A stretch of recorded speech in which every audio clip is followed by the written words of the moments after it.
Good morning everyone, welcome in educate with Priya. आज का जो हमारा टॉपिक है वो है एस्केरेटिव सिस्टम। एस्केरेटिव सिस्टम ये क्या होता है? ये हमारे ऑर्गन का एक ऐसा सिस्टम है जो हमारे बॉडी से नाइट्रोजीनियस वेस्ट प्रोडक्ट को बाहर निकालता है। नाइट्रोजीनियस वेस्ट प्रोडक्ट ये क्या होता है? ये एक ऐसा वेस्ट है जब हमारी बॉडी मेटाबॉलिज्म एक्टिविटी करता है तब ये प्रोड्यूस होता है। ये हमारे बॉडी के लिए हार्मफुल होता है, तो इसे रेगुलर हमें क्या होता है अपने बॉडी से बाहर निकालना होता है। आइए देखते हैं कि एस्केरेटिव सिस्टम में कौन कौन से ऑर्गन इन्वॉल्व होते हैं। ये है रेनल आर्टरीज, ये है रेनल वेन्स, ये आपका दो किडनी जिसका शेप बीन के जैसा होता है, और ये आपका जो पाइप दिख रहा है जो किडनी से निकल रहा है उसे हम यूरेटर कहते हैं, और ये जो नीचे आपका है उसे हम यूरिनरी ब्लैडर कहते हैं, और ये है यूरेथ्रा। सारे ऑर्गन्स का क्या क्या काम है? ये जो रेनल आर्टरीज है ये ब्लड को लेके आता है बॉडी से और ये किडनी में लेके जाता है। किडनी में क्या होता है कि किडनी में बहुत छोटे छोटे नेफ्रॉन्स होते हैं जो फिल्टर करने का काम करते हैं। नेफ्रॉन का जो बेसिक स्ट्रक्चर है वो इस तरीके से है, ये आपका नेफ्रॉन का स्ट्रक्चर है। नेफ्रॉन में जब ब्लड जाता है तो ब्लड से वो नाइट्रोजीनियस वेस्ट प्रोडक्ट को क्या करता है, बाहर निकाल लेता है और फिर ब्लड को वापस भेज देता है।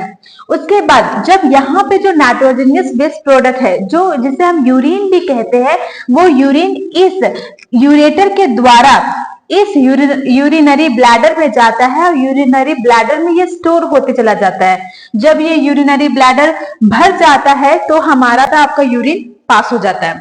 अब आप देख सकते हैं ये बेसिक स्ट्रक्चर ऑफ नेफ्रॉन है। कैसे नेफ्रॉन काम करता है आइए देखते हैं। ये है आपका बॉमेन कैप्सूल्स, ठीक है, और ये है आपका रेनल आर्टरीज। ये रेनल आर्टरीज यहाँ आ रहा है। यहाँ पे क्या है, रेनल आर्टरीज जो है वो बहुत ज्यादा अपने आप में क्लस्टर्ड फॉर्म में है जिसे हम ग्लोमेरुलस कहते हैं। यहाँ पे क्या होता है, फिल्ट्रेशन का काम यही हो रहा है।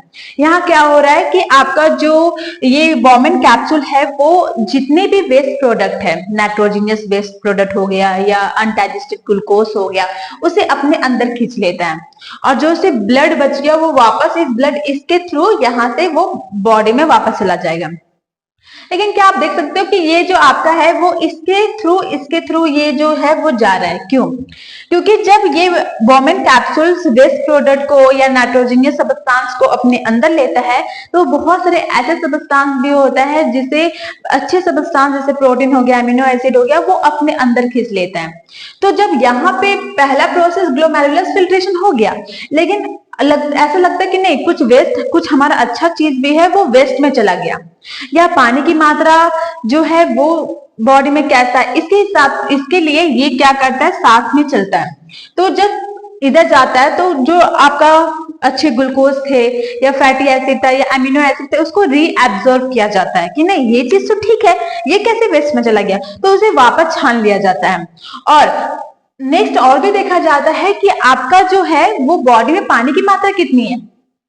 अगर पानी की मात्रा अच्छी है तो वो वेस्ट में चला जाएगा वाटर। अगर पानी की मात्रा अच्छी नहीं है, कम है, इट मींस तो वो फिर से क्या करेगा, सिलेक्ट कर लेगा पानी को, वापस पानी को रीएब्सॉर्ब कर लेगा। और फिर जो तीसरा उसके बाद जो यूरिन जो बना, जो वेस्ट है जिसे हम यूरिन कहते हैं, वो इस कलेक्टिव ट्यूब से होते हुए ये क्या करेगा, ये आपका जो यूरेटर से होते हुए यूरिनरी ब्लैडर में चल जाएगा और यूरिनरी ब्लैडर में स्टोर हो जाएगा। ये था हमारा एस्पिरेशन सिस्टम। आई होप आपको ये सिस्टम समझ आया होगा। Thank you.